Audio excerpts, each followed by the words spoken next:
እሺ እንቀጥላለን። የክቡር ጠቅላይ ሚኒስትሩን ምላሽና ማብራሪያ ማዳመጥ ለክቡር ጠቅላይ ሚኒስትሩ እንሰጣለን። በድጋሚ የተከበሩ አፈ ጉባኤ አመሰግናለሁ። ኢኮኖሚክ ጉዳዮችን በሚመለከት ለተነሱ ጥያቄ መጠነኛ ምላሽ ስላቀረብኩ አሁን ጸጥታን እና ሌሎች ማህበራዊ ዘርፍ በሚመለከት አጠር አድርጌ ምላሽ ለመስጠት እሞክራለሁ። ጸጥታን በሚመለከት ከብዙዎቻችሁ የተነሳው ኮንሰርን በጣም ትክክለኛ ኮንሰርን ነው። ለኢትዮጵያ ሰላም ያስፈልጋል። ለኢትዮጵያ መረጋጋት ያስፈልጋል። በኢትዮጵያ ውስጥ የቆየው እርስ በርስ የመጋጨት ጦርነትን ማብቃት ይኖርበታል የተባለው ትክክለኛ ሀሳብ ነው። ማብቃት አለበት። ነገር ግን ኢትዮጵያ ደካማ ሆና እንድትኖር ኢትዮጵያ በሁለት እግሯ መቆም እንዳትችል የሚሰሩ ሀገራት ባሉበት ሁኔታ ኢትዮጵያውያን የናሽናል ኢንትረስትን ለይተው ማወቅ ካልቻሉ ለፖለቲካ ፍጆታ ብቻ ለጥላት ፍላጎትና ጥያቄዎች ተላልፈው ከተሰጡ የተሟላ ሰላም ማምጣት ያስቸግራል። የኢትዮጵያን እድገት እና በሁለት እግር መቆም የማይፈልጉ ሀገራት በጦርነት ሊያሸንፉን እንደማይችሉ ያውቁታል። ባዳዎቹ በደንብ ያውቁታል። ለምን?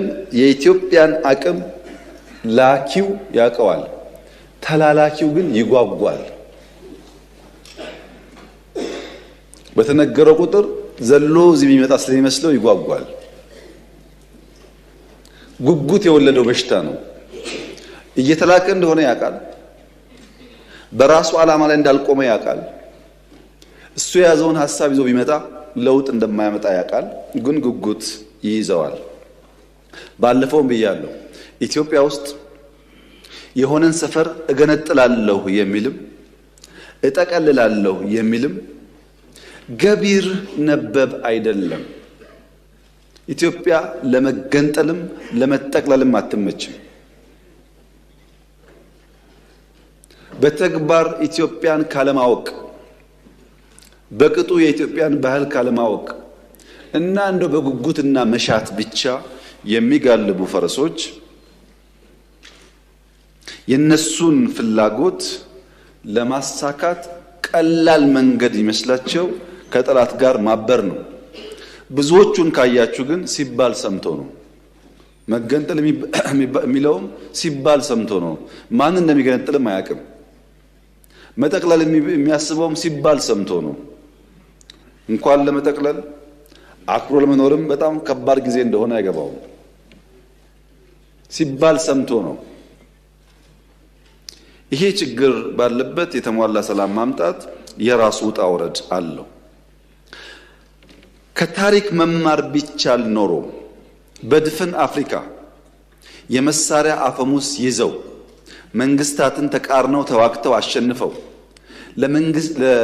ላሸነፉት ሀገር ልማትና ዲሞክራሲ ያመጣ አንድ ሀገር የለም። አንድ ታጥቆ ይመጣል፣ ታጥቆ ይመለሳል። ቅድም እንዳነሳሁት ኢህአዴግ 17 ዓመት ታግሎ መንግስት ከሆነ በኋላ ለ30 ዓመት ሰላም የነበረበትን ትግራይ ክልል እንኳን ከስንዴ እርዳታ መገላገል አልቻለም። በመሳሪያ የሚመጡ ሰዎች ብዙ ጊዜ ከመሳሪያ ያለፈ ነገር ማሰብ አይችሉም። ኢትዮጵያ ውስጥ ሰላማዊ የስልጣን ሽግግር ብቻ ነው የሚያስፈልገው። በሰላም ደግሞ መሄድ ትዕግስትና ጊዜ ይፈልጋል። ትዕግስትና ጊዜ ከሌለ አስቸጋሪ ነው። እኛ እንደ መንግስት ምን ተከተልን ያላችሁ እንደሆነ አንደኛ ችግር አለብኝ የሚል የትኛውም ኃይል ጋር መወያየት ነው። ለምሳሌ ሸኔ ጋር ተወያይተን ከፊል የሸኔ ኃይል በሰላም ገብቶ ስልጣን ላይ የሉ አልተወያየንም። ከትግራይ ወገኖች ጋር ተወያይተን ከፊሎቹ ገብተው ስልጣን ላይ የሉ እኔና ጌታቸው ረዳን በጋራ የሚያይ ሰው አሁን ይሄን መንግስት አይወያዩም ብሎ ቢያስብ አይገርምም?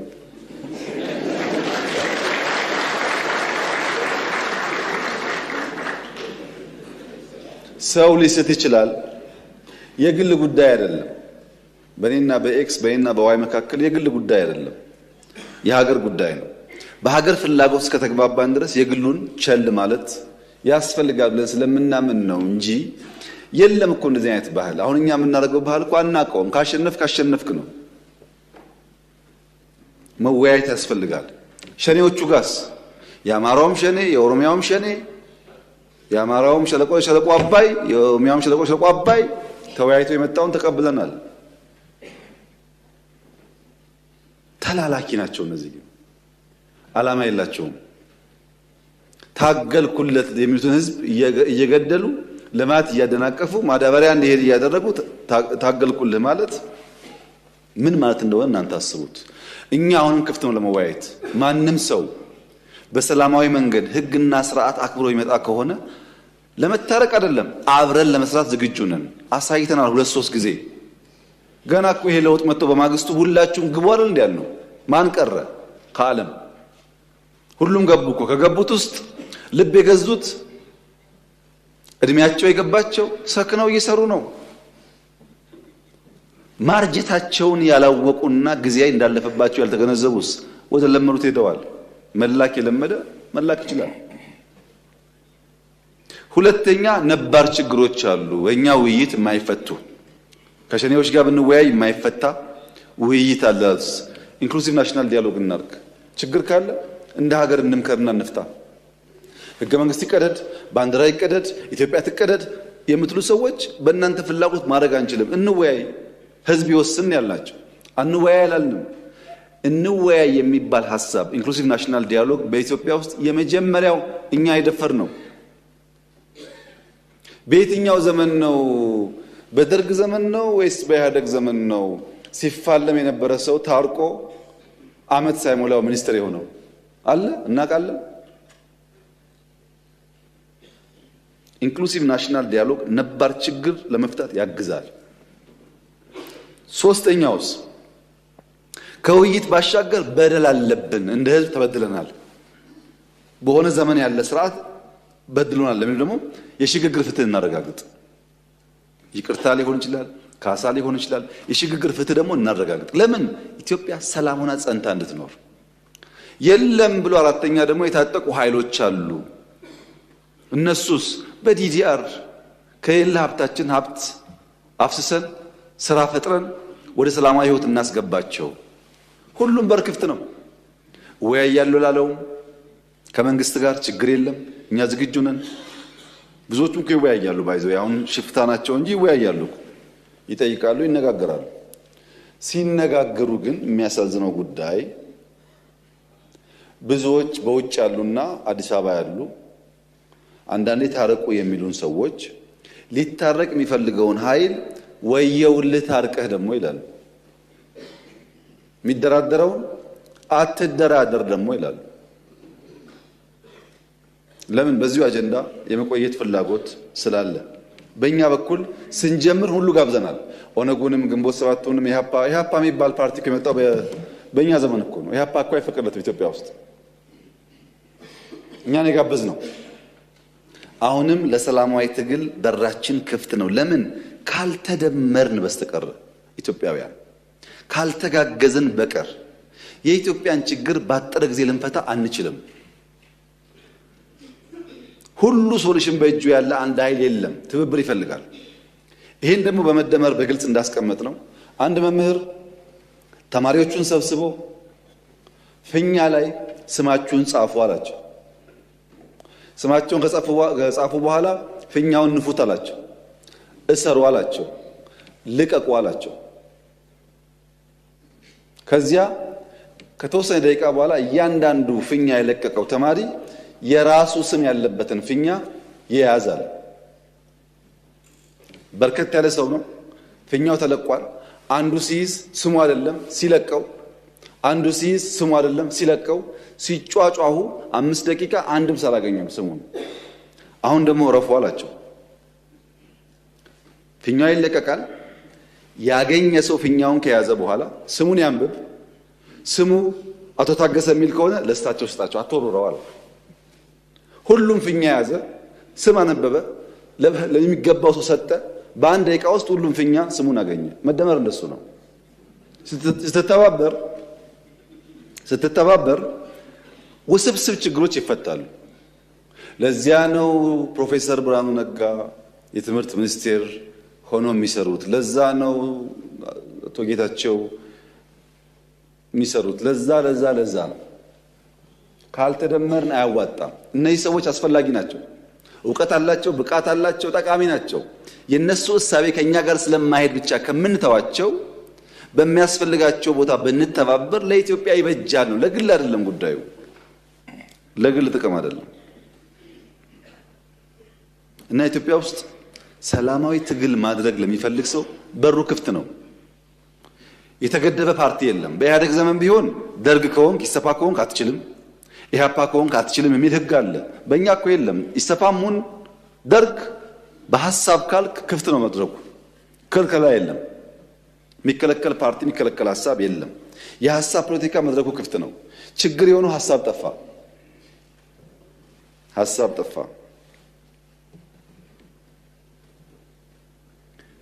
ሐሳብ መጥፋቱን ለማወቅ የነዚህን ባንዳዎች ውሎ ማየት በቂ ነው። ሰው እኮ ከፍሬው ይታወቃል፣ ባይናገርም ከፍሬው ይታወቃል። ውሏቸውን ስታዩ ዛፍ በፍሬው እንደሚያስታውቀው ሁሉ እነሱ ያስታውቃሉ። ለምሳሌ ፓርቲ የሌለበት ሀገር፣ ምርጫ የሌለበት ሀገር፣ ህገ መንግስት የሌለበት ሀገር፣ ወጣት የሌለበት ሀገር፣ ተስፋ የሌለበት ሀገር ተለጥፎ ለኢትዮጵያ ተስፋ ሊያመጣ የሚችል ሰው የለም። ከማን ነው የሚማረው? የእነሱን ዲሞክራሲ እንዳይል መንግስት አይታወቅ፣ ካቢኔ አይታወቅ፣ ፓርቲ አይታወቅ፣ ህገ መንግስት የለ፣ ምርጫ የለ። እዛ ተለጥፎ ስለ ምርጫ መጠየቅ አይገርምም? ግን ምርጫ የሌለበት ተለጥፎ ስለ ምርጫ መጠየቅ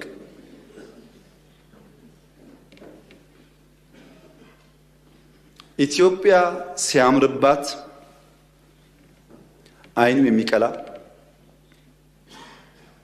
ህዳሴ ሲያልቅ ምን ያስፈልጋል ህዳሴ ከሰው ያጣላናል የሚል የባህር በር ጥያቄ ሲነሳ የሚሸማቀቅ የሚያፍር ደፈር ብሎ 130 ሚሊዮን ህዝብ ያስፈልገዋል ለማለት የሚተናነቀው ለኢትዮጵያ ጥቅምና ብልጽግና ከጎኗ መቆም መድከም የማይሻ የማይፈልግ ራሱን እንደ ማንጎ የሚቆጥር ግራዋ ነው። ራሱ ሲጠራ ማንጎ ይበል እንጂ ግራዋ ነው፣ መራር ነው። የኢትዮጵያ ደህንነትና ችግር የማይከፋው ከሆነ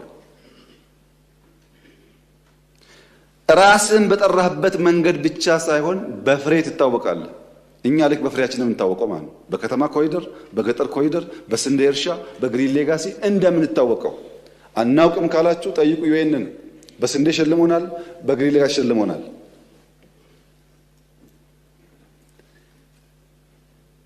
የሚያሳዝነው ነገር ኢትዮጵያ ውስጥ ትናንት ገንጣይ አስገንጣይ የሚባለው ስብስብ፣ የነፃ አውጪ የሚባል ስብስብ ፓርቲ ለመባል የመጀመሪያው ፕሮግራሙ ላይ የሚጽፈው የኤርትራ ጥያቄ የቅኝ ግዛት ጥያቄ መሆኑን እቀበላለሁ ነበር የሚለው። ቲፒኤልኤፍ በለው ኦነግ በለው ምናምን በለው ዋና አጀንዳው የኤርትራ ጉዳይ የቅኝ ግዛት ጉዳይ ነው ካላለ የታገለ አይመስለውም። አሁንስ የዛሬዎቹ የባህር በር ጉዳይ እኛን አይመለከትም ካላሉ በስተቀር የታገለው አይመስላቸው። አንድ ነው ፋሽኑ አንድ ነው። መማር ግን አልቻሉም። በአንድ ወቅት ቀበሮ ከአንበሳ ጋር ውለታ ውሎላት ድርድር ያደርጋሉ። ውለታ ስለዋልክልኝ አንተ አደና ትቸገር ተቀመጥ፣ እኔ እየፈለኩ ሊታደኑ የሚገባቸው ነገሮች አመጣልሃለሁ ትላለች ቀበሮ። አንበሳ ተስማምቶ ቁጭ ይላል በቦታው ከነ ክብሩ እና ቀበሮ ስትሄድ አጋዘን ታገኛለች። አጋዘን አልሰማሽም ወይ? ፌስቡክ አላየሽም ወይ? አዲስ ህግ እኮ ወጣ። ምን የሚል ነው? አንበሳ እያረጀው ስለሆነ እየደከምኩ ስለሆነ ደህና አጋዘን ከተገኘ ዙፋኑን አስረክባለሁ እያለ ነው።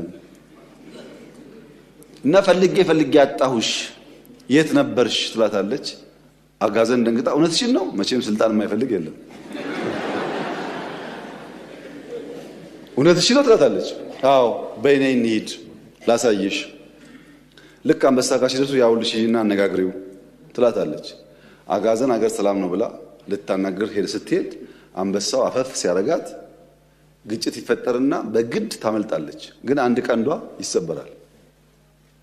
መታ ቀበሯ ጋር አንቺ ጨካኝ ዋሾ አታለልሽኝ፣ እንዴት ልታስበይኝ በተንኮል ታመጭኛለሽ? አንበሳው እኮ ሲታገለኝ አንድ ቀንዴ ተሰበረ ትላታለች። ወይ አጋዘን ለካ እንደዚህ ሞኝ ነሽ። እሱ እኮ ቀንሽ የሰበረው ንግስናውን ሊያስቀምጥብሽ ቀንሽ ስላልተመቸው ለማስተካከል ነው እንጂ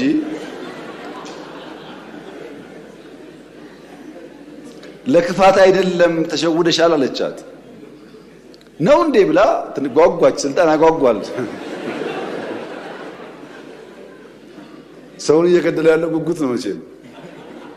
ተመልሳ ሄደች። ተመልሳ ስትሄድ ቅድም ዘውድ ለማስቀመጥ ነው ቀንድሽን የሰበረው ተብላ ሄዳ ሲታገላት እንደም ስታመልጥ ጭራዋ ይቆረጣል ያጋዘማ። አሁንም መታ በጣም በምሬት አንቺ ቀበሮ ክፉ እንዲህ ብለሽ ይኸው ድጋሚ ሄጄ ጭራዬ ተቆረጠ አለቻት። አንቺ አጋዘን ያምሻል ወይ? ቅድም ለሚቀመጠው ነበረ፣ አሁን ደግሞ አንቺን ዙፋን ላይ ለማስቀመጥ ጭራ አያስፈልግም ብሎ ነው።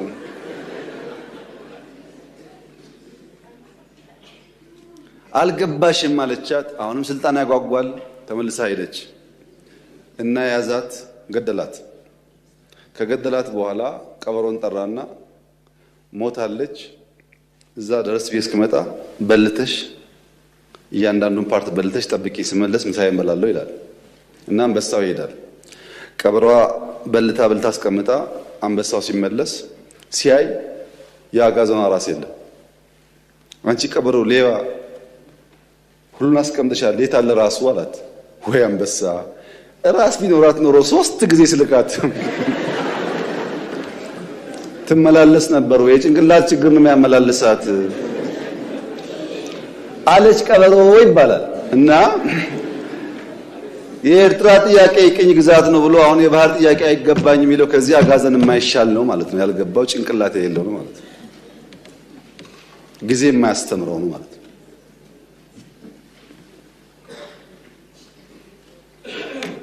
ይሄ እንደተጠበቀ ሆኖ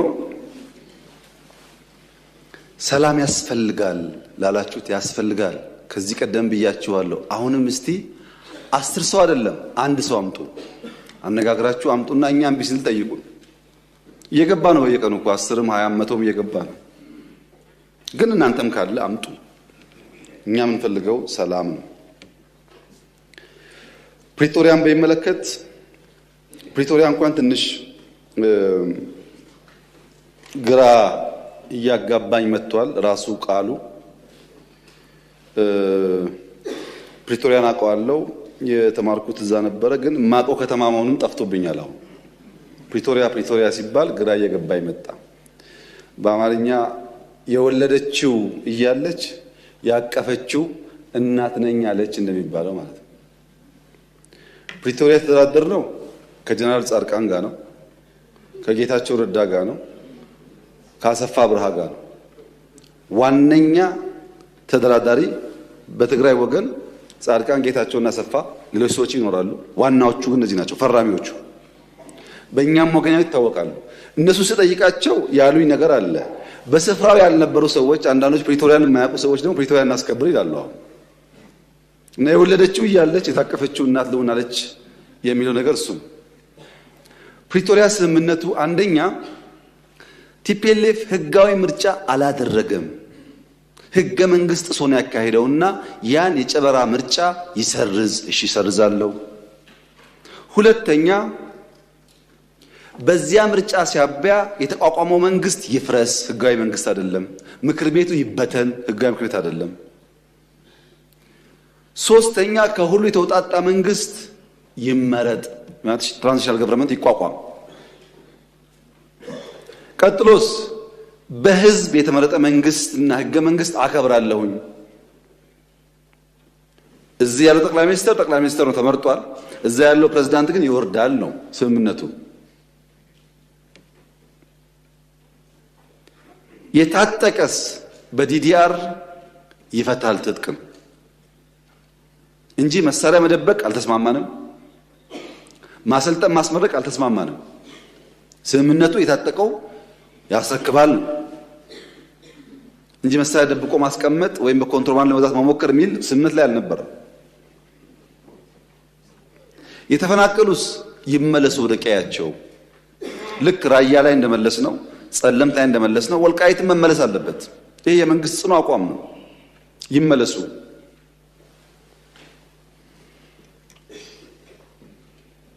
የውጭ ጉዳይ፣ የጸጥታ፣ የመከላከያ ጉዳይስ የፌዴራል ስልጣን ነው። ማን ያለው? የራሱ የህወሓት ህገ መንግስት። እኔ አልጻፍኩም። የነሱ ህገ መንግስት የውጭ ግንኙነት በሚመለከት የፌዴራል መንግስትን ይመለከታል፣ መከላከያን በሚመለከት፣ ደህንነት በሚመለከት ፌዴራል ይመለከታል ይላል ህገ መንግስቱ። አልቀየርነውም ታውቃላችሁ። እነሱ ስልጣን ላይ ያሉ የሚሰራ ህገ መንግስት እነሱ ሲወርዱ የማይሰራ መሆን የለበትም። ምን እያደረጉ ነው እነሱ? ከውጭ ጋር ምን እያደረጉ ነው? እሱን ትቼ ማለት ነው። የለም የመሬት ጥያቄ አለ፣ ኮንቴስትድ ኤሪያ አለ። በአማራ ይገባኛል የሚባል ቦታ፣ በትግራይ ይገባኛል የሚባል ቦታ አለ። እሱ እንዴት ይፈታ ለሚለው ራሱ ህገ መንግስቱ ምላሽ አለው። የተከበረው ምክር ቤት በአንክሮ እንዲያስተውል የምፈልገው ኢትዮጵያ ውስጥ በኦሮሚያና በአማራና በሶማሌ በምናምን መካከል ድንበር የለም፣ ወሰን ብቻ ነው ያለው። ወሰን ሲያስቀምጥ ክልል 1 2 3 ሲል ህገ መንግስቱ ቀበሌ ግን አያሰምርም። እችኛዋ ካርታ የኦሮሚያ አይልም ህገ መንግስቱ። ምን ይላል? አከራካሪ ጉዳዮች ካሉ በህዝበ ውሳኔ ምላሽ ያገኛሉ ይላል እንጂ ድንበር አስምሮ ልክ እንደ ኢትዮጵያና ሱዳን፣ ኢትዮጵያና ኬንያ ድንበር ነው አይልም። የሚያጨቃጭቅ ቀበሌ ካለ የሚኖርበት ህዝብ ተወያይቶ በፌዴሬሽን ምክር ቤት ተወስኖ ወደዛም ወደዚህም ሊሄድ ይችላል። ህገ መንግስቱ የሚለው ይሄንን ነው። ይሄን ደግሞ በኢህአደግ ዘመን ብዙ ሰርተውበታል። በተለይ ድሬዳዋ ላይ።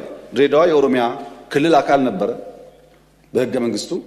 ሶማሌዎች እና ኦሮሞዎች ወንድማማች ሆነው ለብዙ ዓመት ኖረዋል። ድሬዳዋ ጋር የይገባኛል ጥያቄና ክርክር ተፈጠረ። ሲፈጠር በኢህአደግ ዘመን በዚህማ አንጨቃጨቅም፣ ድሬዳዋ ከኦሮሚያ ይነጠልና ለፌዴራል መንግስት ይሁን፣ ሶማሌ አንዱን ተርም ከንቲባ ይሁን፣ አንዱን ተርም ኦሮሞ ከንቲባ ይሁን ብለው አስማሙ።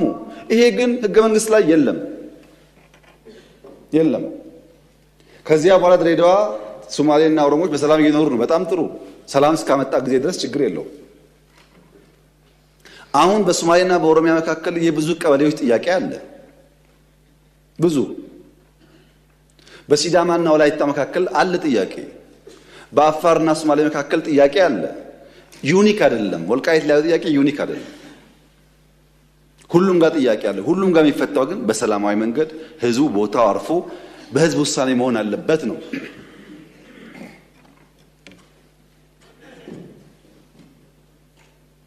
ህዝቡን ሆልድ አድርገው ይዘው አይመለስም ብለው የሚፈጥሩት ቀውስ ህዝቡ ላይ ችግር ከማምጣቱም በላይ ይሄንን ጥያቄ ራሱ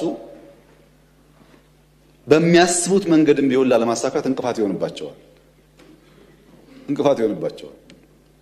ሰላማዊ መንገድ ብቻ ነው የሚያዋጣው። ለምሳሌ ወልቃይት የዛሬ 25-30 ዓመት ከጎንደር ከነበረበት ወደ ትግራይ ተካሏል። በክልል ቆይቷል እዛ። በኋላ ደግሞ ችግር በውጊያው ሲፈጠር ደግሞ ያ ጉዳይ ወደዚህ ተመልሷል። ህጋዊና የህዝብ ውሳኔ ከሌለበት ነገ አንደኛው ደግሞ ጉልበት ሲያገኝ ይወስደዋል ማለት ነው። በየተራ ከምንቀባበለው ህዝቡ ሰፍሮ ወስኖ በህጋዊና ሰላማዊ መንገድ ይቋጭ ነው ያለው። ምን አደረግን? ለዚህ ከውጊያው በኋላ አሁን 4 ዓመት 5 ዓመት ይሆናል ወልቃይት ከትግራይ ከተነጠለ።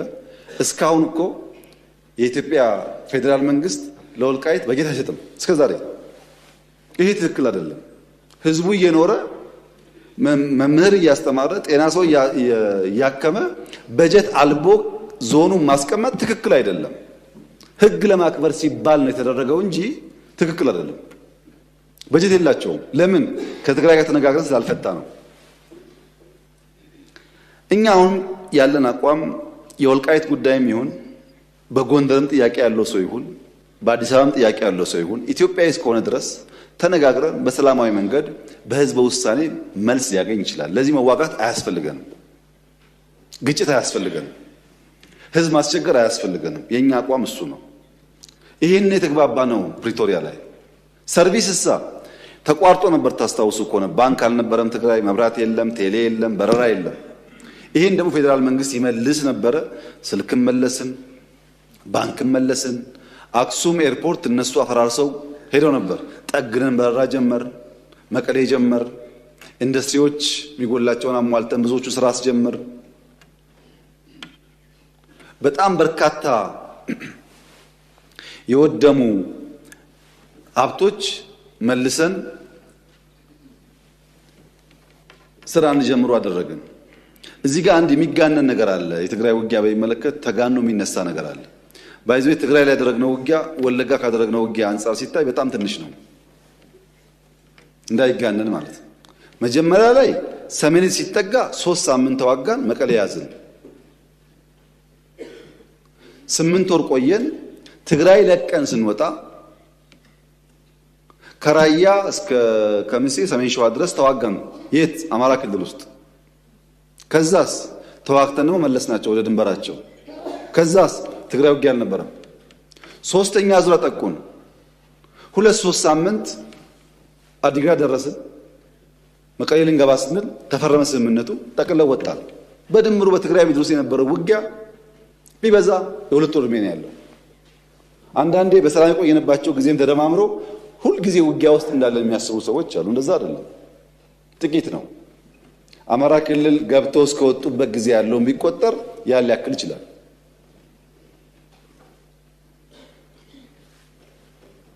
መንግስት በሚመለከት ስምምነቱ ከሁሉ ፓርቲዎች ውጣጣ ነው። እኛ ምን አለ አንፈልግም፣ ብልጽግና አይፈልግም። ግድ የለም እናንተ የሚመቻቸው ምረጧል። የሚመቸን ጌታቸው ነው አሉ። ጌታቸው ፕሬዝዳንት ሆነ። ጌታቸው በፍጹም አንፈልግም ብሎ አባረሩና የሚመቸን ታደሰ ነው አሉ። ታደሰ ተመረጠ። አሁን ደግሞ ታደሰ ሲባረር እንጠብቃለን። እኛ ሰው አልመረጥንም። መራጭ እነሱ ናቸው። መርጠው የማይስማማቸው ታስታውሳላችሁ። በሐዋሳው ጉባኤ በመጀመሪያው ለውጥ ላይ ችግር ነበር። በሐዋሳው ጉባኤ 100% የቲፒኤልኤፍ ማዕከላዊ ኮሚቴ ድምፅ ሰጥቶ ከመረጠኝ በኋላ በ2 ወር 3 ወር ደግሞ አልተስማማውም። ራሱ መርጦኝ ማለት ነው። አሁን ያለውም እንደዛ ነው። እኛ በጀት እስካሁን እንለቃለን፣ ማክሲመም ሰፖርት እናደርጋለን። የተበላሸ በአቅም ጠግነናል። የኛ ፍላጎት ትግራይ ክልል ተጨማሪ ውጊያ አያስፈልግም። አላማ የለውም። ትግራይ የሚደረግ ውጊያ አላማ የለውም። አላማ የለው ውጊያ ደግሞ የተሳካ ይሁን ያልተሳካ ማረጋገጫ የለውም። የሆነ ግብ ለማሳካት ካልሆነ በስተቀር ዝም ብሎ ሰው ህይወቱን አይከፍልም። ጥቅም የለውም ትግራይ የሚደረግ ውጊያ እና ሰላም ያስፈልጋል። የጥይት ድምፅ ሞት አያስፈልግም። እኛ እንደው ከአማጺ ጋር መነጋገር ልምዱ አለን። ቅድም እንደገለጽኩት ተወያይተናል። ቲፒኤልኤፍም በሰከነ መንገድ አንደኛ ምርጫ ቦርድን አክብሮ ህገ መንግስት አክብሮ ትክክለኛ ጉባኤ አድርጎ ህጋዊ ፓርቲ መሆን የሚጠበቅበት ከባድ ነገር እኮ አይደለም። ምርጫ ቦርድ መጋበዝ፣ አሰራሩን መከተል፣ ጉባኤ ማካሄድ፣ ምርጫ መሳተፍ፣ ካሸነፈስ መንግስት መሆን። ግን ለመወዳደር ለምርጫ ዝግጁ ካልተኮነ አስቸጋሪ ይሆናልና በዚያ ሳይድ ያለኝ ምክር እኔ ውጊያ ይበቃናል፣ አያስፈልገንም። ግድ የላችሁ ብትዋጉም አታሸንፉ፣ አይታችሁታል፣ ጥቅም የለውም። ግን ውጊያ አያስፈልገንም። ተባብረን አገር እናልማ ነው። ለምን ጉልበት ይዞ ያልወጣውን ተራራ ከዘራ ይዞ አይወጣውም ይባላል። በጉልበት ዘመን ያልሆነውን ዛሬ አይሳካም። ቱ ሌት ባይዘው የኢትዮጵያን መንግስት በኃይል ቱ ሌት አይቻልም። አለፈ። ያኔ ተሞከረ፣ አልሆነም፣ አለፈ። ካሁን በኋላ ሰላም ብቻ ነው። እንደ አባይ ሺህ ዓመት ሸለቆ ሲጓዝ ይኖራል እንጂ አንድም ቀን መንግስት በኃይል መጣል አይቻልም። ለዚህም የትግራይ እናት የምትፈልገውን ሰላም ማምጣት መሯቸዋል። እነሱ ልጆቻቸውን ገብረው በቃን ብለዋል። ለነሱ ሰላም በእኛ በኩል ዝግጁ ነን። በዚያ ሳይድም ዝግጁ መሆን ያስፈልጋል። በቅርቡ ሰምታችሁ ከሆነ ወታደሮች ደሞዝ ጭማሪ በሚል ትንሽ ችግር ገጥሞ ነበር ትግራይ ውስጥ። ትግራይ ያሉ የታጠቁ ኃይሎች በዲዲአር በህጋዊ መንገድ ቢወጡ ለራሳቸውም ለቤተሰባቸውም ለሀገርም ይጠቅማል። ወጣቶች ናቸው፣ ጉልበት አላቸው፣ ማቋቋም ይቻላል። እነሱ ዲዲአር ፕሮሰስ ውስጥ እንዳያልፉ አድርጎ በመያዝ በደሞዝ መጨቃጨቅ አስፈላጊ አይደለም። ትግራይ የምንልከው በጀት በሙሉ የሚውለው ለወታደሮች ነው። ይሄ ትግራይን እየጎዳ ነው ያለው። በነገራችን ላይ አሁን ለምሳሌ ጅጅጋ በጣም ከፍተኛ ለውጥ አለ። በኮሪደር አይታችኋል። ከሶማሌ ክልል ገቢ በከፍተኛ ደረጃ የትግራይ ክልል ገቢ ይበልጣል። ባለፈው ዓመት የትግራይ ይበልጣል። ከጅጅጋ ገቢ መቀሌ 6-7 እጥፍ ይበልጣል ገቢው። ገቢ ተሰብስቦ ከሶማሌ ክልል በላይ ከዚህ ተመድቦ እንዴት መቀሌ ውስጥ 1 ኪሎ ሜትር 2 ኪሎ ሜትር ኮሪደር አይሰራም? ይበልጣል ገቢያቸው። በፋክት ያለው እናንተ ማየት ትችላላችሁ። ወደ ልማት ካልተኬደ ሁልጊዜ ውጊያና ግጭት ጠቃሚ አይደለም። ቅድም እንዳነሳሁት 30 ዓመት ስልጣን ላይ ባሉበት ጊዜ የትግራይ ህዝብ ትናንሽ 50 መቶ ግድብ ቢገደብለት ኖሮ ከራሱ አልፎ ሌላ ይመግብ ነበር። ስልጣን ተይዞም አልተሰራም፣ አሁንም አልተሰራም። ህዝቡን ይቸገራል እና እንደዛ እንዳይሆን በተቻለ መጠን ወደ ሰላም ወደ ንግግር ገብቶ የህዝቡን ችግር መፍታት ያስፈልጋል። በዘንድሮ ክረምት እርሻ ለማየት በድሮን ትግራይ በስፋት እንበር ነበር እና በጣም የሚገርም ነው። ማሳ ያለው ውሃ ዝናብ ነው የምታዩት። ከፍተኛ ስለነበረ ከፍተኛ እርሻ ይታያል። በንጽጽር በኢሜጅ የወሰድናቸው መረጃዎች የሚያሳዩት በትግራይ የተሻለ ምርት እንዳለ ነው። እኛ የምንፈልገው ያ ምርት በሰላማዊ መንገድ ተሰብስቦ ወደ ገበያ እንዲውል አርሶ አደር እንዲጠቀምና ከልመና እስረኝነት እንዲገላገል ነው። ህዝቡን የልመና እስረኛ ማድረግ ጠቃሚ ስላልሆነ ከልመና እስረኝነት ወጥቶ ወደ መሻሻል ህይወቱ እንዲገባ መስራት ነው የምንፈልገው እና ትግራይ ውስጥ የውጊያ ዓላማ ፌዴራል መንግስት የለውም፣ አንፈልግም። ለምን? ዓላማ የለውም፣ ጥቅም የለውም። የትግራይ ክልል ያሉ ሰዎች ይሄን ተገንዝበው ወደ ሰላም ቢያዘነብሉ ይሻላል ነው ምክሩ። የኢንክሉሲቭ ናሽናል ዲያሎግን በሚመለከት እንደተባለው ከሞላ ጎደል አጀንዳ የማሰባሰብ ስራ ተሰርቷል። ከሞላ ጎደል አጀንዳ መሰብሰብ የጨረሱ ይመስለኛል። ምክክር ይበጃል ያሉ ሰዎች ተወያይተዋል። አይበጅም ያሉ አልተወያዩም። የት? ኦሮሚያ ይበጃል ያለ ተወያይተዋል፣ አይበጅም ያለ አልተወያየም። አማራም፣ ሁሉም ጋር እንደዚህ ነው። ሁሉም ሰው አይፈልግም ውይይት፣ የፈለገ ተወያይቷል። በውጭ ሀገርም እንዳያችሁት ውይይት ለማድረግ ተሞክሯል። የሚያሳዝነው ግን አውሮፓ ለንደን ላይ ጥቂት ኢትዮጵያውያንና በርከት ያሉ ኤርትራውያን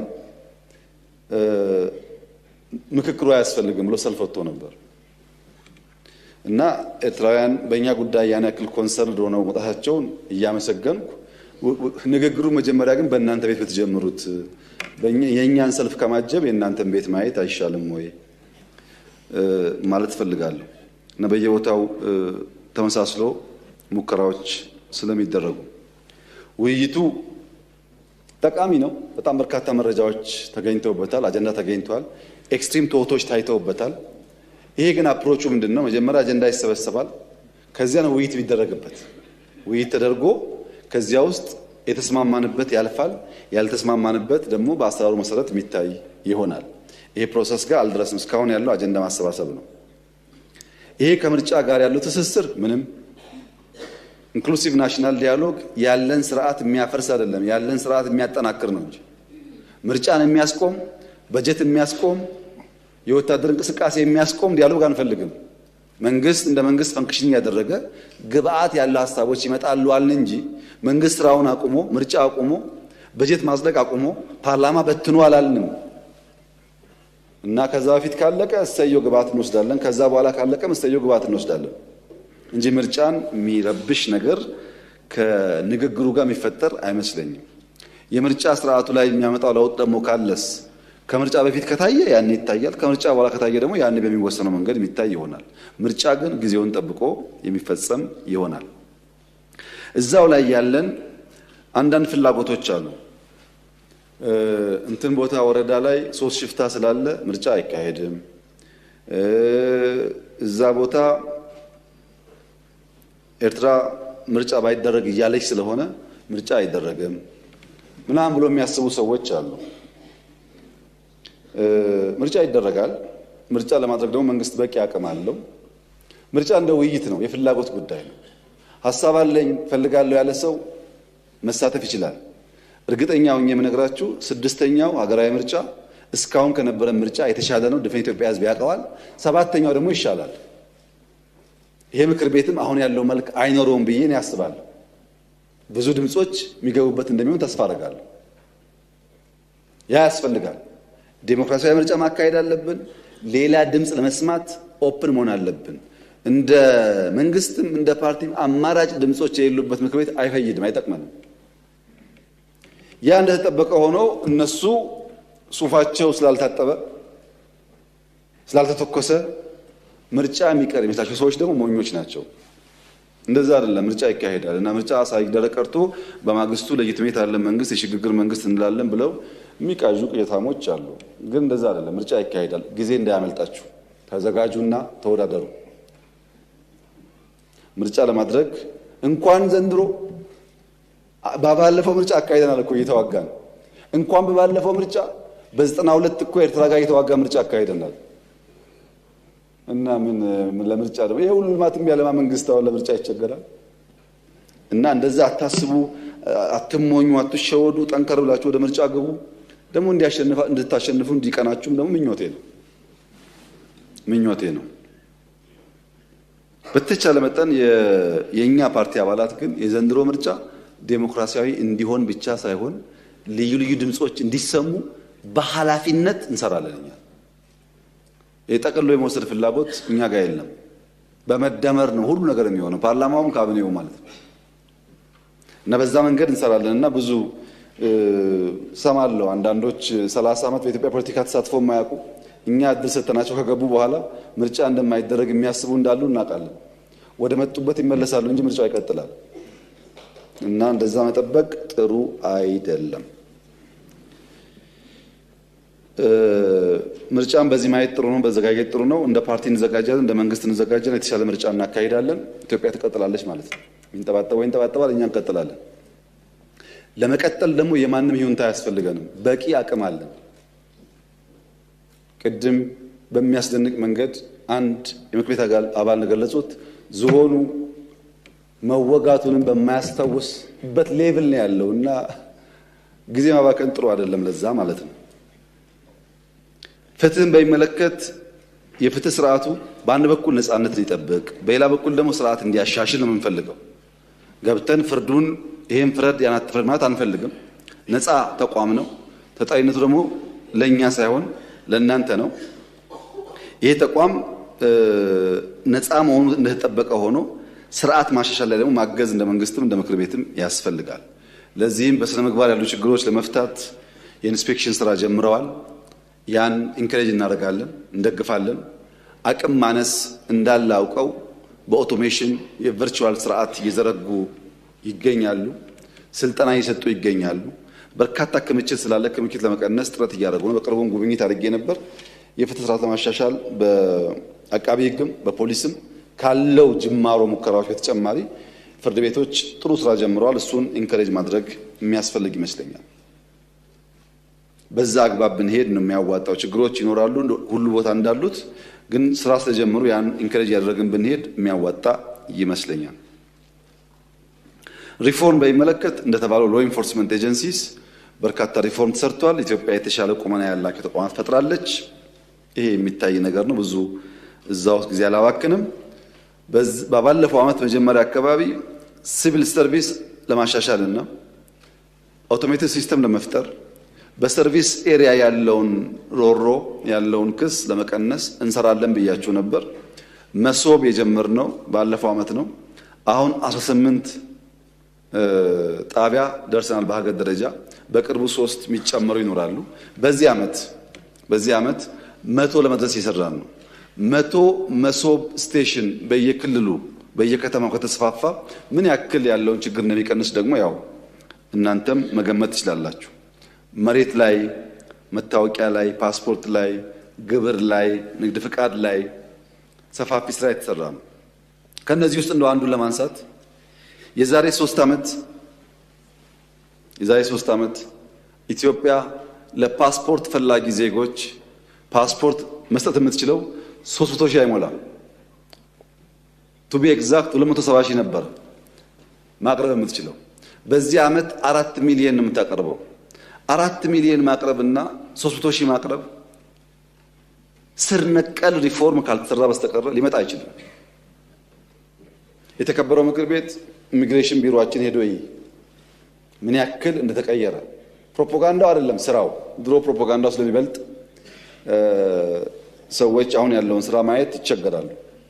ለምሳሌ በዲጂታል ብቻ ብንወስድ 2.4 ሚሊዮን ወጣቶች በኮዲንግ 5 ሚሊዮን ኮደርስ በሚለው ፕሮጀክት 2.4 ሚሊዮን ወጣቶች በኮዲንግ ሰርቲፋይድ ሆነዋል። ይህ በጣም ሲግኒፊካንት የሆነ ቼንጅ ነው። ገንዘብ ሳያወጡ 2.4 ሚሊዮን ወጣት ሰርቲፋይ የማድረግ አቅም መፍጠራችን ለብዙ ስራዎች ፈርቀዳጅ እና አጋዥ ይሆናል። ሪፎርሙ እንደዚህ ያለ በጣም ጠቃሚ ነገሮች እያመጣ ነው ያለው። የዲጂታል ኢትዮጵያ ስትራቴጂ የ2025ን ጨርሰን የ2030ን ማቀዳችን ይታወቃል። ዲጂታል በኢትዮጵያ ውስጥ በአጠቃላይ በሚያመጣው ሀብት በጂዲፒ ባለው ሼር በከፍተኛ ደረጃ እንደሚያድግ ይጠበቃል። የኛን ትቼ በቅርቡ ጂኤስኤም ያወጣውን ዳታ እንኳን ብናይ 93 ሚሊዮን ገደማ ሰብስክራይበርስ ኢትዮጵያ ውስጥ ቴሌኮም መጠቀም ጀምረዋል። ይሄ በጣም ትልቅ እድገት ነው። ስንመጣ 37 ሚሊዮን ነበረ። ብዙ ሰው ስልክ ይጠቀማል። ይሄን እንኳን እኔ ዳታው አያስፈልገኝም። ኢትዮጵያ ውስጥ ዞር የሚገርመኝ ነገር ትንሿ ቀበሌ ገጠር ውስጥ ገና መስኮት ስከፍት የመጀመሪያው የማየው ስልክ ነው። ትንሹ፣ ትልቁ፣ ህፃኑ ስልክ ብቻ የሚታየው እና ምን ያክል እየተስፋፋ እንዳለ ያመላክታል። 55 ሚሊዮን ሰዎች ሞባይል ባንኪንግ ይጠቀማሉ። በ2028 ጂኤስኤም ባወጣው ሪፖርት 11 ቢሊዮን ዶላር ገደማ ሀብት የዲጂታል ቴክኖሎጂው ያመጣል። ኢትዮጵያ ውስጥ ለ1 ሚሊዮን ሰዎች ስራ ይፈጥራል። ቢያንስ 1.5 ቢሊዮን ዶላር ሬቬኑ ከዚህ ሴክተር ይገባል ብሎ ጂኤስኤም አወጥቷል። እኛ ከዛ በላይም እንጠብቃለን። ይሄ ሲግኒፊካንት ሪፎርም እና እመርታ ነው። ኤአይ እያመጣ ያለው ለውጥ ኢትዮጵያ ውስጥ ያኔ ኤአይ ባልንበት ዘመን ከምንጠብቀው በእጅጉ የላቀ ነው። መሶብ እኮ ሌላ ሀገር ልናሰራ ብለን ሚሊየንስ ኦፍ ዶላር ጠይቀውን ኤአይ በነፃ ሰርቶ ያቀረበልን። አሁን ከስተም ላይ ከጅቡቲ ጀምሮ ያለውን የትራኪንግ ጉዳይ ኢፍሚስ ሳይቀር የገንዘብ ሚኒስቴርን የከስተምና ስንት የሚያወጣበት ሶፍትዌሮች እየሰራ ያለው ኢንሳ ነው፣ ኤአይ ነው። ባይዘው ለሁላችሁ ይበቃል አይበቃም አላውቅም። የቋሚ ኮሚቴዎች ግን አዲሱን የኤአይ ሄድኳርተር ብታዩ ጥሩ ነው። ያስደንቃል፣ በእውነት ያስደንቃል። እንኳን ኢትዮጵያ ውስጥ አፍሪካ ውስጥ እንደዚህ ያለ አቅም በ5 ዓመት መፍጠር አይቻልም። በምንም መመዘኛ ኢትዮጵያ ውስጥ ያሉ ተቋማት ኤአይ ያለበትን ብቃትና አቅም ዛሬ የላቸውም። ይሄን ስታዩ ለልጆቻችሁ ምን ያክል ኩራት እንደሚሰማችሁ ጥርጥር የለውም። ለትውልድ የሚያስብ ሰው ሁሉ ይኮራል።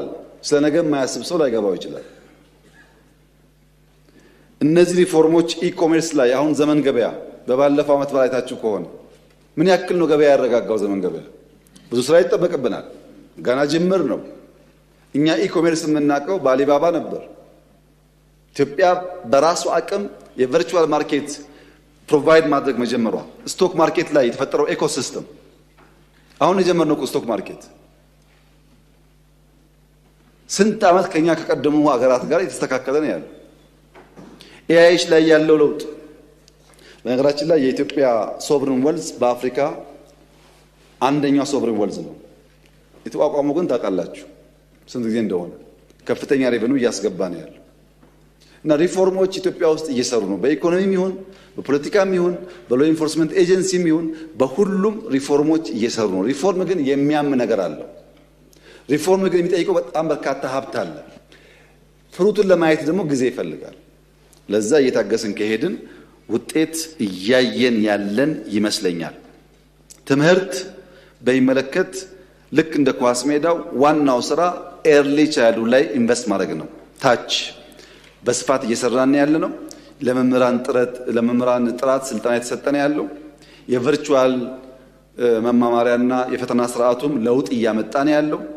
ዛሬ 43 ሚሊዮን ገደማ የማስተማሪያ መጽሐፍ ለሃይ ስኩል ተሰራጭቶ በሃይ ስኩል ደረጃ 1 ለ1 ደርሷል መጽሐፍ። ይሄ ሁሉ ማሳተም በጣም ብዙ ጣጣ ነበረበት፣ ሀብት ይጠይቃል። ትምህርት ለትውልድ የሚለው ፕሮግራም የኢትዮጵያ ሕዝብና ትምህርት ሚኒስቴር ተባብረው አስደናቂ ተአምር እየሰሩ ነው ያሉት። ብዙ ችግር እየፈቱ ነው ያሉት።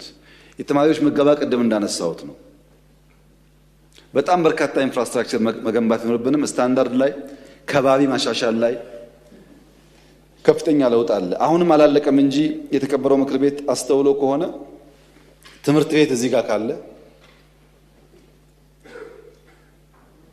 ዩኒቨርሲቲ እዚህ ጋር ካለ፣ ሃይ ስኩል እዚህ ጋር ካለ፣ እዚህ ጋር የምናየው ጫት ቤት፣ ሺሻ ቤት፣ መጠጥ ቤት ነበረ። ለኮሪደር ምስጋናና ክብር ይግባውና ዋና ስራው እነዚህ ማጽዳት ነበረ። አሁን ያሉት ስታዲየም፣ ፓርክ፣ መቀመጫ፣ ወክዌይ ናቸው። ይህም በደንብ ማስተዋል ያስፈልጋል። ለምን ልጆቻችን ላይ ጥንቃቄ ካላደረግን የምንመኛት ኢትዮጵያ አናያትም። እነሱን ታሳቢ ያደረገ ስራ በእጅጉ አስፈላጊ ስለሆነ ጤናን በሚመለከት ኢንፍራስትራክቸር ላይ በጣም ብዙ ስራ ይጠበቅብናል። ገና ነን። ብዙ ማልማት አለብን። አሁን 63 ሚሊዮን ገደማ ዜጎች የጤና መድህን ታቅፈዋል። ይሄ ጥሩ ነገር ነው። ግን መድኃኒት በሚመለከት ያው ባለፈው እንዳነሳሁት በማምረት ከውጭ የምናስገባውን ለመቀነስ ሙከራ የተደረገ ቢሆንም መድኃኒት ላይ 60 ቢሊዮን ብር ድጎማ አለን። የካንሰር ሕክምና ላይ 60% የሚሸፈነው ወጪው በመንግስት ነው። እያስፋፋን ያለ ነው። ፋርማሲውቲካል ላይ እንደጎበኛችሁት የውጭ ኢንቨስትመንቶች እንዲመጡም ጥረት እየተደረገ ነው ያለው። እንዲያውም ብዙ እንዳታስጮሁት ትንሽ ሰርተን ብዙ መናገር እንዳይሆን ቆጥ ብለን ነው እንጂ ከፈለጋችሁ ጳውሎስ ማየት ትችላላችሁ። ጳውሎስ እኮ 1000 አልጋ ያለው ኢንፍራስትራክቸር ተገንብቷል። ድሮ ከነበረው የበለጠ ማለት ነው። ግን አስፈላጊው ማቴሪያል ገብቶ ሰርቪስ ሰጥቶ ህዝብ እስኪያረካ ድረስ በዚህ ተቋርጠን እንዳንናገር ብለን ዝም ያለው እንጂ የሚሰሩ ስራዎች አሉ። ግን በጣም ብዙ ስራ ይጠበቅብናል። ጅምር ነው። ይሄን በትብብር መንፈስ ብንሰራ ውጤታማ እንደምንሆን ተስፋ አደርጋለሁ። በመጨረሻ ዲፕሎማሲ በሚመለከት ለተነሱ አንዳንድ ጉዳዮች መጠነኛ ምላሽ ለመስጠት እሞክራለሁ። ሁሉም ሀገር ሳይዙ ይነስም ይብዛም፣ ሀብቱ ይብዛም ይነስም፣ ሁሉም ሀገር የተፈጥሮ ጸጋውን ሌላውን ሳይጎዳ የመጠቀም መብት አለው። ተፈጥሮ ያደለችውን ሀብት በሌላ ላይ ጉዳት ሳያመጣ መጠቀም የሁሉም ሀገር መብት ነው። ሁሉም ሀገር ሁለት ወሳኝ ጉዳዮች አሉት። አንደኛ የራሱ ብሔራዊ ጥቅም አለው ሁሉም ሀገር። ሁለተኛ የብሔራዊ ደህንነት ስጋቶች አሉት ሁሉም ሀገር። ብሔራዊ ጥቅሙና የብሔራዊ ደህንነት ስጋቶቹ ግን ባለው መረጃና ዕውቀት ልክ ይበየናሉ። ዛሬ ብሔራዊ ጥቅም ያለውን ነገ ሊያሰፋው ሊያጠባው ይችላል። ዛሬ ስጋት ያለውን ነገ ሊያሰፋ ሊያጠብ ይችላል። ባለው ዕውቀትና መረጃ ይወሰናል። እነዚህ ብያኔዎች ድምዳሜ የሚያገኙትም የድምዳሜ ስህተት የሚፈጠረው በሁለት ምክንያት ነው። ሀገራት የመረጃ እጦት ወይም መሳሳት ካለባቸው የተስተካከለ ናሽናል ኢንትረስት ዲፋይን ላይ ያደርጉ ይችላሉ። ብሔራዊ ስጋታቸውም በትክክል ላይለይ ይችላል በመረጃ እጥረት።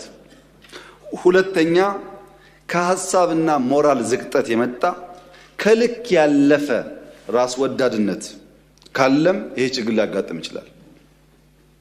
ይሄ ሁለቱ ባላንስ ከሆነ ሁሉም ሀገራት በየደረጃ ባላቸው ዕውቀት ይህንን ጉዳይ እያዘመኑ ያሻሻሉ ይሂዱ እንጂ የራሱ ብሔራዊ ጥቅም የሌለው የራሱ ብሔራዊ ደህንነት ስጋት የሌለው ሀገር የሚባል የለም። የኢትዮጵያ ብሔራዊ ጥቅም በሚመለከት የተከበረው ምክር ቤት እንዲገነዘብ የሚያስፈልገው ኢ-ርትዓዊ ኢ-ፍትሃዊ የበደል የመጨረሻው በደል የተፈጸመበት ሀገር ነው ኢትዮጵያ። ቢያንስ ይሄን መናገር አትከልክሉን። ጦርነት የለም ማለት የቶክስ ድምፅ አይሰማም ማለት አይደለም። እውነተኛ ፍትህ ካልተረጋገጠ በማንኛውም ሰዓት ጦርነት ሊፈጠር ይችላል። ፍትህ ለማረጋገጥ ነው የሰው ልጅ መትጋት ያለበት። ኢፍትሃዊና ኢርትዓዊ ውሳኔ ባለበት ሁኔታ የተሟላ ሰላም ሊፈጠር አይችልም። ይሄን መገንዘብ በእጅጉ ያስፈልጋል። ለምሳሌ አባይ ኢትዮጵያ ተጠቀመች እንጂ ማንን ጎዳች? ኢነርጂ አምረትን እንጂ መች ውሃ ከለከልን? የመጠቀም መብትማ ዓለም አቀፍ ሕግ ነው፣ መብታችን ነው። እኛ ማንችለው መጉዳት ነው። ፍላጎቱም የለንም፣ አልጎዳንም። ውሃው ጨመረ እንጂ መች ቀነሰ? እኛ ስንጠቀም የውሃው አማውንት ጨመረ እንጂ መች ቀነሰ? ሳንጠቀም ስጋቱ ድርቅ ነበር። አሁንስ ስጋቱ ጎርፍ አይደል እንዴ? ባንገድብ ኖሮስ ጎርፉ ምን ያመጣ ነበረ? እሱን ማሰብ ጥሩ ነው። ኢትዮጵያ አሁንም ያላት አቋም ግልጽ ነው።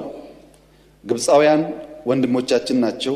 ሱዳናውያን ወንድሞቻችን ናቸው።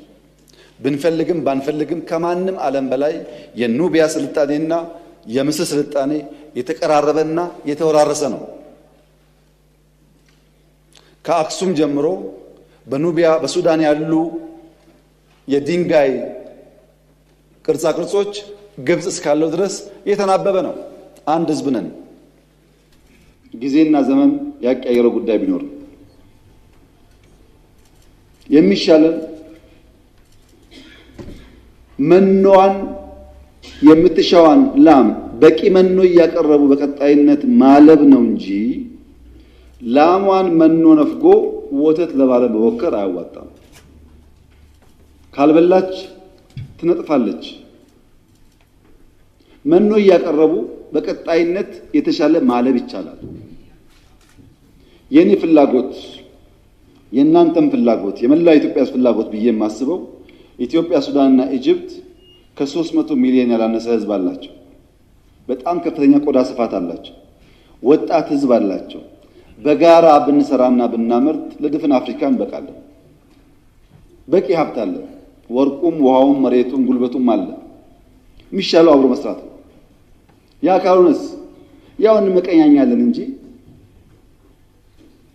መጓዝ እንደው አይቀርም። እና እንደዛ እንዳይሆን በእኛ በኩል ከግብጽ ጋር በስምምነት በድርድር በመግባባት መስራት ማድረግ እንፈልጋለን። ማንም ሰው በዚህ ምድር ላይ ማንም ሰው በህይወት እያለን በጉልበት የሱን ፍላጎት እኛ ላይ ኢምፖዝ ማድረግ አይችልም። ኢትዮጵያውያን ለዚህ አልተሰራንም፣ አንችልም።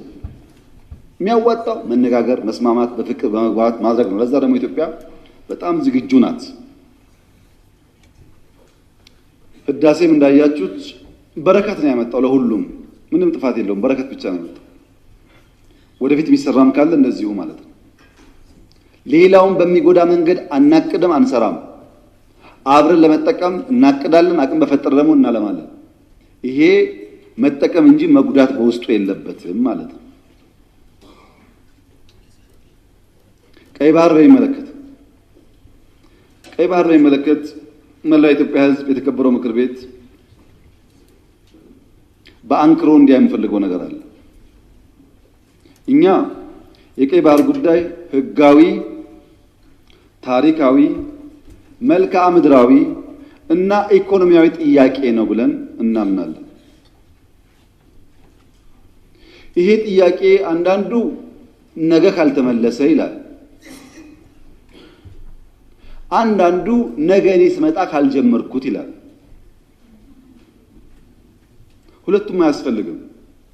ቀይ ባህርን ኢትዮጵያ ለማጣት 30 ዓመት ከዚያ በላይ የወሰደ ትግል ነበር። ታውቃላችሁ።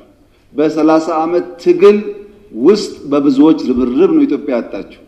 ሌላ 30 ዓመት ያስፈልጋታል ብዬ ግን አላስብም።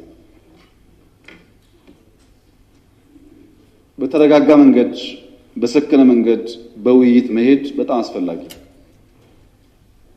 የፈለገ ብንወያይ ግን ለማጣት የፈጀብን 30 ዓመት ለማግኘት ይፈጅብናል ብዬ ግን አላስብም። ጊዜው ግን በቂ ስለሆነ በተረጋጋ መንገድ ማየት ያስፈልጋል። ምክር ቤት የኢትዮጵያ ሕዝብ እንዲያዩ የምፈልገው ግን ጥያቄው ስናነሳ አንዳንዱ ሾርት ስለሆነ ሚሞሪው ዛሬን ብቻ ስለሚያስብ ትንሽ ዳራው ልስጣችሁ። መጀመሪያ ኢትዮጵያን የቀይ ባህር አክሰስ ያሳጣው ውሳኔ ማን ወሰነው? ካቢኔው ይሆናል ብለን የካቢኔውን ዶክመንት ልናገላብጥ የለም፣ ካቢኔው አያውቀውም።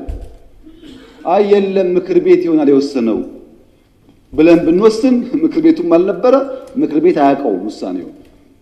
የለም የኢትዮጵያ ሕዝብ በሪፈረንደም ወስኖ እንዳይሆን እንዳይባል ነበርን እኛም ያኔ።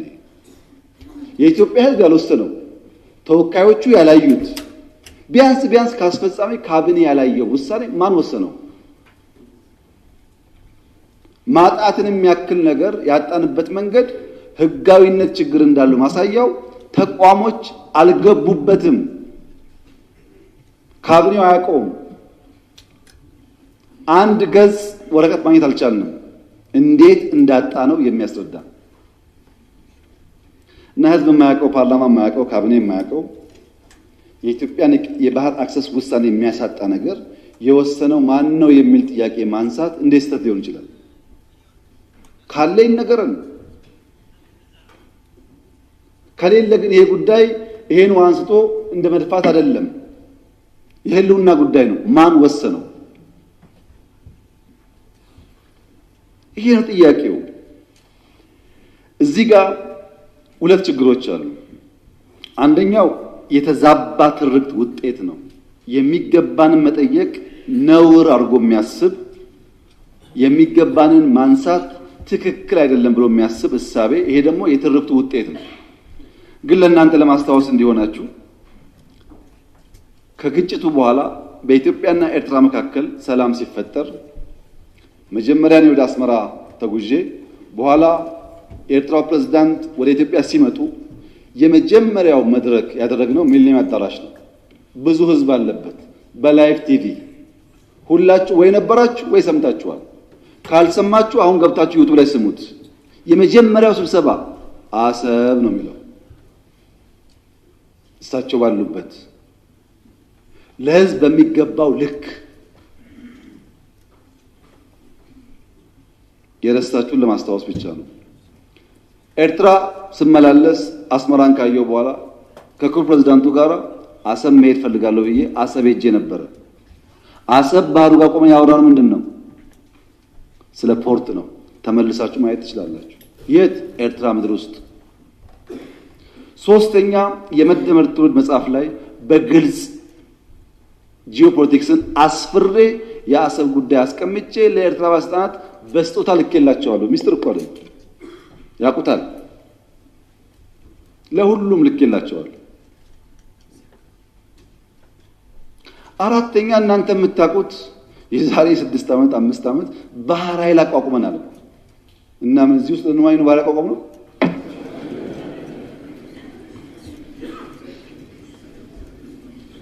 ለምን ሰዎች ይሄን ደምሮ ማየት እንደሚቸገሩ አይገባኝም። ኢትዮጵያ ቀይ ባህር እንደሚያስፈልጋት ከለውጡ በፊትም እናምን ነበር፣ እንናገር ነበር።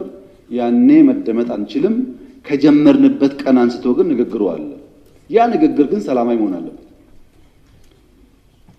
የተከበሩ እንዳነሱት ከኤርትራ መንግስት ጋር ተስማምተን ከዚህ ወደ አሰብ ሄደው መንገድ ጠግነን አልቆኝ እንከፍታለን ጠግነን ነበር። ከጠገን በኋላ ችግር አለብን ፖርቱ ተዳክሟል አሉን። አሁን አንዳንዶች ልክ ጸቡ እንደ ኦቨርናይት የመጣ መስሎሰዋል። እንደዛ አይደለም ታሪኩ፣ ስለማንናገረው ነው። መንገድ ጠግነን ከጨረስን በኋላ ፖርቱ ችግር አለበት ሲሉ የጋራ ወዳጅ የሆነ ሀገር ለምነን ጄኔሬተር እና ክሬን በእርዳታ ወደ ኤርትራ እንዲመጣ አድርገን አሰብ ፖርት ሲደርስ የኤርትራ መንግስት አልፈልግም ብሎ መለሰ። ያኔን የገባን ይሄ ነገር ለካ ተስፋ የለውም የሚለው መንገድ ጠገን ለምንም ብናመጣም ፍላጎት አልነበረም። ወደ ኤርትራ ልክ እንደ ሱዳን ልክ እንደ ጅቡቲ በእኛ ውጪ ፓወር ትራንስሚሽን ቀጥለን ፓወር እንስጣችሁ ጄኔሬተር አትጠቀሙ ብለንም ቆይ እናስብበት ነው የተባለው። አሰብ ሲሄድ የአሰብ ከተማ ቅድም ብያችኋለሁ፣ ኢትዮጵያ ውስጥ የቤት ችግር አለ። 1.5 ሚሊዮን ቤት መገንባት አለብን ብያችኋለሁ። አሰብ ሲሄድ ቤት አለ፣ በር አለ፣ ሰው የለም። ይሄ እውነተኛ ታሪክ ነው። ይሄንን ከተማ መልሰን ህይወት እንስጠው፣ ስራ ነው ህይወት የሚያመጣለት የሚል በየጊዜው ተነጋግረናል። ሁሉም ኢንቮይ የሚሄደው ተወያይቶበታል። በኤርትራ በኩል በግልጽ ባላወቅነው መንገድ ለዚያ ጉዳይ ምላሽ ለመስጠት ብዙ ዝግጁ አልነበሩም። እሱ ቀርቶ የከፈትናቸው ወደቦች፣ ድንበሮች በሰሜን የከፈትናቸው ወዲያው ተዘጉ። ታስታውሱ ከሆነ የተዘጉት እኮ አሁን አይደለም። እናንተ ችግር እንዳለ ሳትሰሙ ነው የተዘጉት። እና የኤርትራ ህዝብ አሁንም ወንድም ህዝብ ነው፣ ምስኪን ህዝብ ነው፣ አገሩን ለቆ የተሰደደ ያለ ህዝብ ነው። ከዚህ ህዝብ ጋር በጋራ መስራት መተባበር ፍላጎታችን ነው። በፍጹም የውጊያ መሻት የለንም። በህጋዊና ንግግር ሊፈታ ይችላል ነው። ለብዙ ሀገራት በተናጠል ተናገር ያለው ምክር ቤት መስማት ከፈለገ ግን ለአሜሪካ፣ ለቻይና፣ ለራሻ፣ ለአውሮፓ፣ ለአፍሪካ አሁን በተከበረው ምክር ቤት መግለጽ የፈለገው ነገር የኢትዮጵያ የቀይ ባህር አክሰስ ጉዳይ አይቀሬ ስለሆነ ቅድሚያ የሚሰጠው ሰላምና ንግግር ስለሆነ እባካችሁን ሸምግሉንና መፍትሄ አምጡልን። ይሄው ጥያቄያችን ነው። አሁን ሸመግልላችኋለን፣ ሰላም ያስፈልጋል እያሉ ማዘናጋት ከሆነ ግን ብዙ መሄድ አይመስለኝም፣ ጉዳዩ አይመስለኝም። ይሄ እኔ ስለፈለጋችሁ አይደለም፣ ናቹራሊ አይሆን ነገር ይሄው በአንድ ቀንም አልመልሰውም፣ በአንድ ቀንም አላጣ ነው። ናቹራል ሂደቱን ተከትሎ ይሄዳል። እዛው ላይ ጥያቄው የተነሳው የውስጥ አጀንዳን ዳይቨርት ለማድረግ ነው ያሉት የተከበሩት።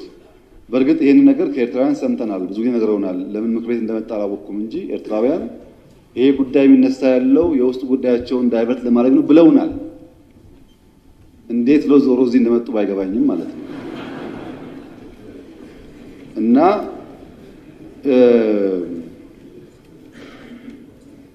በፍጹም አይደለም። ኢትዮጵያ ውስጥ ዳይቨርት የሚደረግ ነገር የለም። ልማት ነው ያለው። ኢትዮጵያ ውስጥ አቃፊ መንግስት ነው ያለው። ምንም ዳይቨርት የሚደረግ አጀንዳ ያለው የህዝብ መንግስት ነው ያለው። ለህዝብ የሚሰራ መንግስት ነው ያለው። ውጤት እያመጣ ያለ መንግስት ነው ያለው። በብዙ አፍሪካ ወንድሞቻችን የሚቀናበት መንግስት ነው ያለው። ዳይቨርት ማድረግ ሳይሆን ህጋዊ ባልሆነ መንገድ ያጣነውን ጉዳይ ማን ወሰነው ብሎ መጠየቅ ግን ከማንም ህሊና ካለው ሰው የሚጠበቅ ይመስለኛል።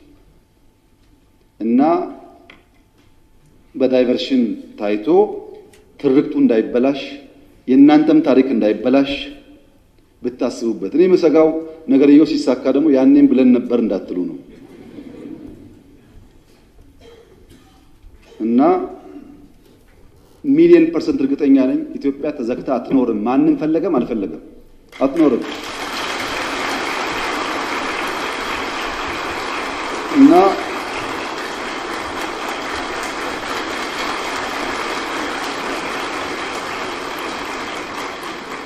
አንደኛው ችግር ትርክት ነው። የማይገባቸውን ህግ የማይፈቅድላቸውን እንደዚህ የማያደርግላቸውን ጠየቁ። የትኛው ህግ ከወሰደው በኋላ ነው የጠየቅነው? ትርክቱ መፈተሽ ያስፈልጋል። ሁለተኛው ኢትዮጵያ ካደገች ብሎ የሚሰጉ ሰዎች ደግሞ አሉ። ሀገራት ኢትዮጵያ ኦልሬዲ ትልቅ ናት እኮ። የት ነው የምታድገው? በአፍሪካ ሁለተኛው ትልቁ ፖፑሌሽን እኮ ናት። በዓለም እኮ 10ኛዋ ናት። ትልቅ ናት። በነገራችን ላይ በየዓመቱ ኢትዮጵያ 3 ሚሊዮን ሰው ገደማ ትጨምራለች። በየዓመቱ አንዳንድ ኤርትራ ትጨምራለች። በየዓመቱ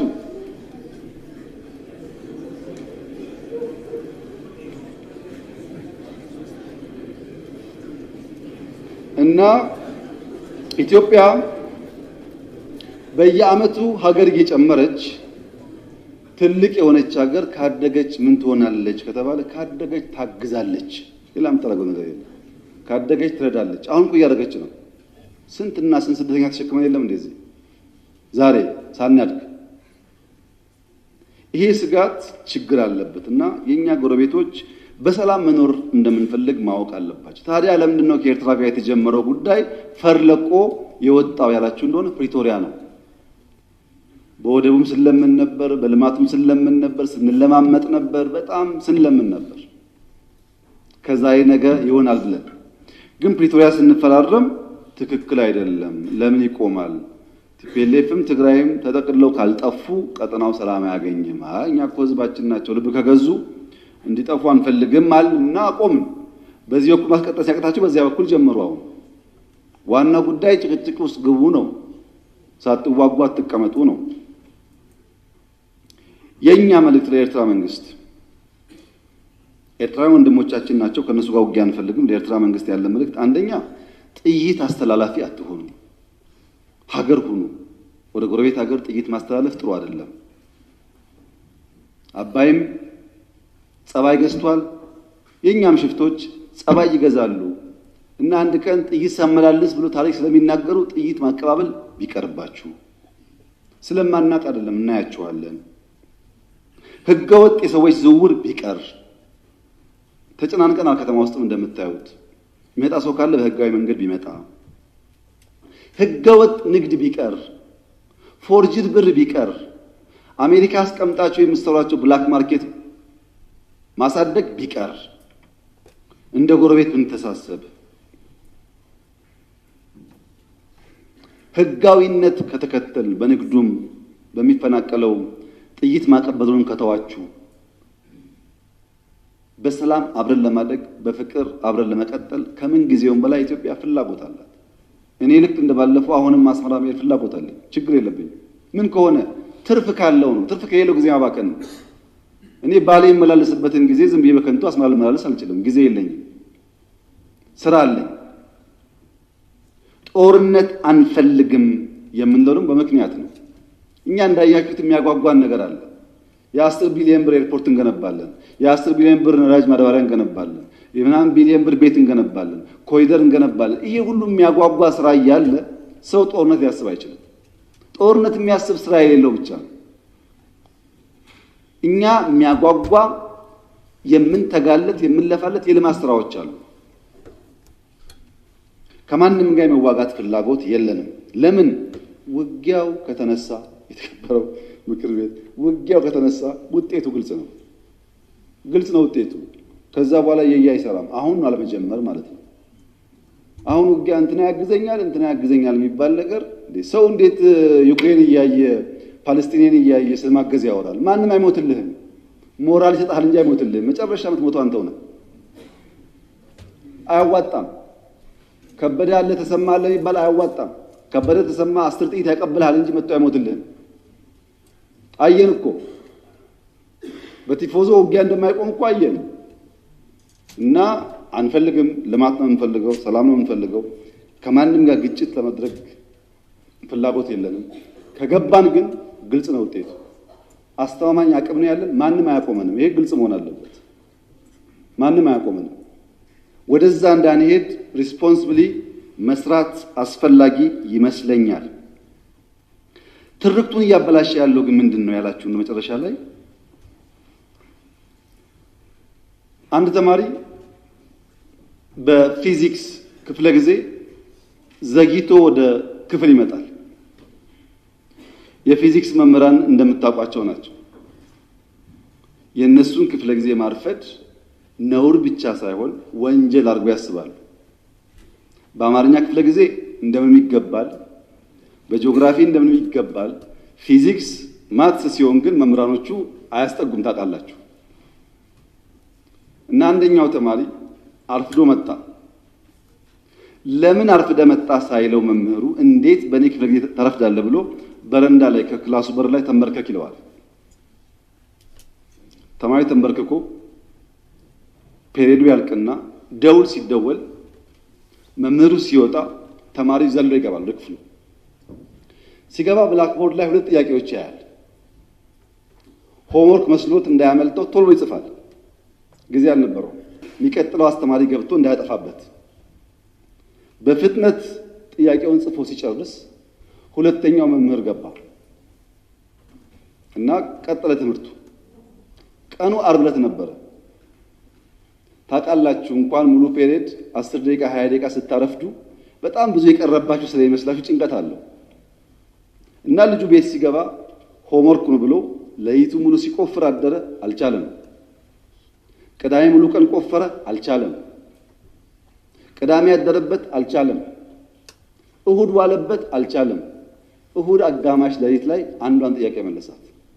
አንዷን መልሶ አንዱ ከበደው።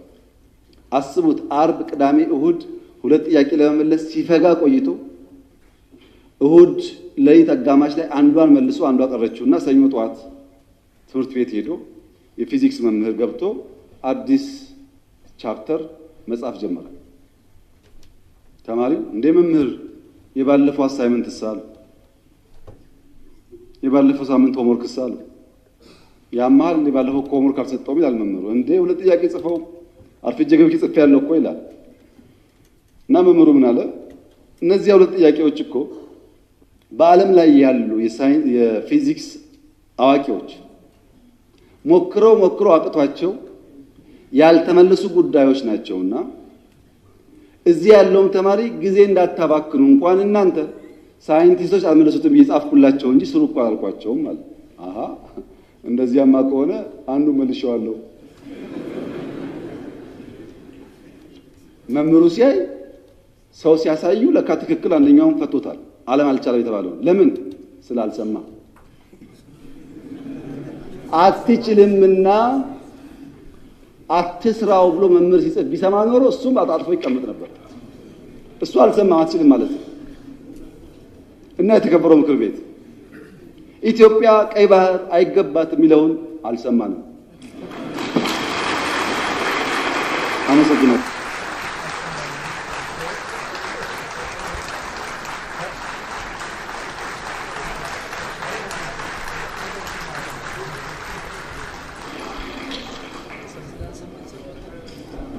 እሺ፣ እናመሰግናለን ክቡር ጠቅላይ ሚኒስትርን።